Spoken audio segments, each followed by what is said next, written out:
안녕하세요. 헌터 파트너즈입니다. 저희 헌터 파트너즈는 Global Intelligence and Security Consulting 회사고 저는 조셉입니다. 요즘에 한국에서 많은 이슈들이 나오고 있는데 어떤 게 맞고 어떤 게 틀린지 잘 모르잖아요. 그래서 저희 헌터 파트너즈 박승재 회장님과 함께 팩트 체크 하겠습니다. Make sure you hit that like button, subscribe to our channel, and share this episode. 그래서 방금 얘기한 게 70년 동안 이게 안 되고 있는데 하고 저희는 이제 밖에서 북한 안으로 보고 있으니까 뭐 이렇게 잘 보이는데 근데 안에서도 그 사람들이 알 것 같은데 이게 좀 뻔한 것 같은데 이 시스템이 안 되는 게 그래서 so how do they keep getting away with it? 이 몇 가지가 있겠죠. 그 중에 하나가 북한이 그래서 보통 17세가 되면은 군대를 보내요.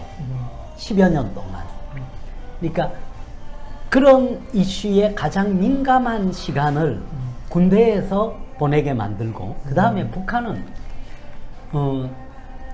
모든 사람들이 조직에 들어가도록 돼 있어요.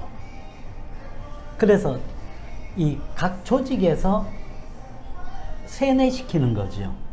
그 교양 사업이라는 이름으로 세뇌를 시켜서 사람들을 이끌어오는 방식을 택했습니다. brainwashing. 예. 그 약간 중국도 그렇게 이제 위거들 보낼 때 그렇게 하지 않나요? 막 그 re-education camps. 예. Right? 근데 이제 같은 공산주의 국가여도 보면은 동그라 파는 그런 이 사상 교육이 북한과 같이 심하지는 않았어요. 그리고 중국도 어느 정도 이 사상 교육이 룸은 있었습니다. 북한과 같이 굉장히 타이트하지는 않았어요. 근데 이제 중국도 지금 이 티벳이나 신장에서 이제 에듀케이션 교육시킨다고 말은 하지만은 우리가 봤을 때는 그건 이제 완전 브레인워시 시키는 그 수용소지요. 근데 북한 같은 경우에는 그 사람들을 조직적으로 인민반 모든 사람들이 인민반에 소속돼 있어야지 되고 그 다음에 노동적이대라든가 뭐 근로동맹이라든가 사회주의 청년동맹이라든 모든 사람들이 한 조직 이상에 소속되도록 해가지고 계속 브레인워시를 시키면서 그 정권 유지를 하려고 했고 지금까지 해왔다고 보고 있죠. 그거 단어만 들으면 re-education camp은 it doesn't sound that bad.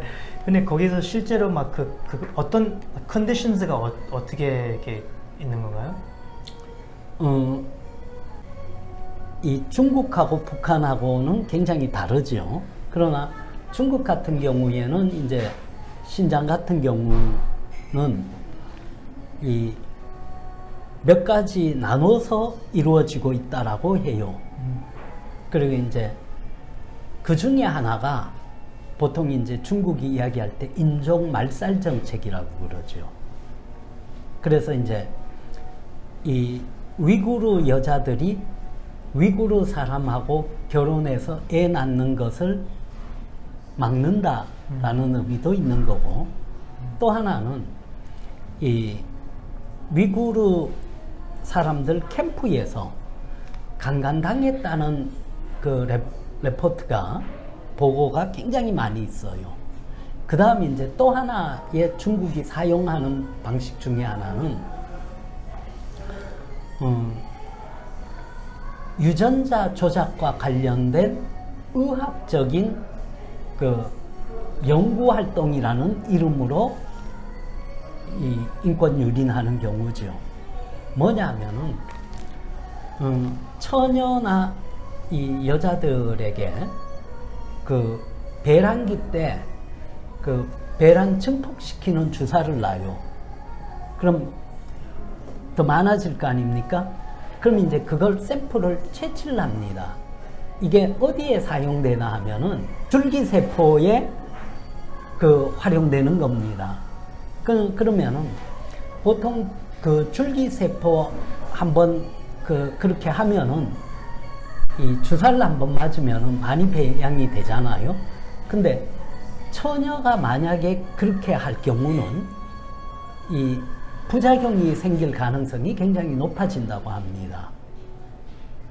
그래서 이 UNA나 이런 WHO가 권고할 때는 줄기세포를 위해서 하더라도 임신을 해서 이미 애를 놓은 여자 중에서 나이가 많지 않은 사람들을 선택해서 하는 거는 오케이지만은 처녀나 애를 하나밖에 안 놓은 30살 이하의 여자들에게 하는 거는 주의를 요구를 하고 있습니다. 그런데 지금 그러한 줄기세포 채취를 위한 그 불법적인 의료 활동이 신장 위구르 지역과 티베트 지역에서 공공연하게 이루어지고 있다고 많은 그 보고가 되고 있는 상태입니다.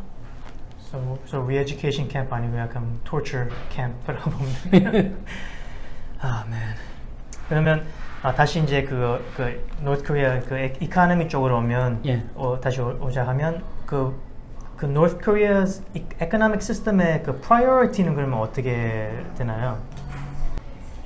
북한 경제의 프라이오리티라고 그러면은 북한도 아무래도 생산을 더 많이 하고 많이 생산해서 많이 이제 판다가 되겠죠. 근데 이 프라이오리티 측면에서는 차이는 북한 같은 경우에는 군수 공업이 지금 그 내각 공업보다가 우선순위에 있다고 봐야지 될 겁니다. 그래서 그러면 그 북한에서는 그 what's the definition of ownership then?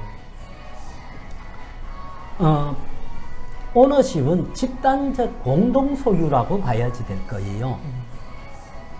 그 이제 이 집단적 공동 소유라는 개념은 결국은 모든 재산의 소유는 공산당이 가지고 개인의 소유는 배급받는 돈과 배급품에 한정한다는 의미로 이해하면 될 것이라고 봅니다. 공산주의 정권이 자본주의 정권과 가장 큰 차이점은 자본주의 국가는 가장의 식구들을 먹여 살려야 할 의무가 있으나 공산주의 국가에서는 국가가 모든 사람들을 먹여 살려야 하는 의무가 있는 것입니다. 즉 고난의 행군 당시에 많은 사람들을 굶겨 죽게 했다면 그 책임은 가장이 져야 할 문제가 아니라 북한에서는 분명하게 정권이 책임져야 할 문제였다는 것입니다.